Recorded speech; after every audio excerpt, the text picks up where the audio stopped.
आज आपण अशाच एका लाडक्या अभिनेत्याचं, गुणी अभिनेत्याचं अभिनंदन करायचंय स्वामी कृपा क्रिएशन्स तर्फे. त्या अभिनेत्याचं नाव आहे प्रसाद ओक.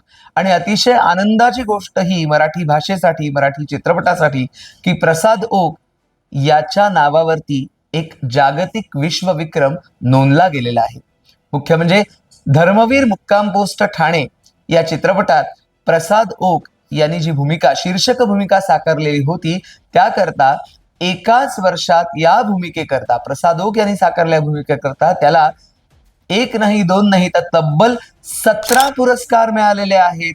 ही अतिशय महत्वाची गोष्ट आहे आणि हाच विक्रम आहे. असा हा एकमेव मराठी कलाकार आहे की ज्याला एका वर्षात एकाच चित्रपटासाठी 17 पुरस्कार मिळालेले आहेत. आणि याची दखल इंडिया बुक्स ऑफ रेकॉर्ड्स आणि global books of excellence England यांनी घेतलेली आहे.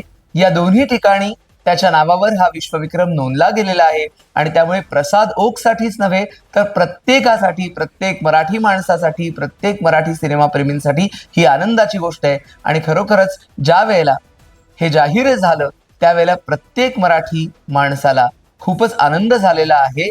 आणि तुम्हाला हेही माहिती आहे की गेल्याच वर्षी प्रसाद ओक अभिनीत 100वा चित्रपट सुद्धा प्रदर्शित झालेला होता. त्यानंतर आता 2026 मध्ये ही आनंदाची गोष्ट त्याच्या आयुष्यात घडली. आपण स्वामी कृपा क्रिएशन्स तर्फे प्रसाद ओक याचं अभिनंदन करूया. अभिनंदन प्रसाद.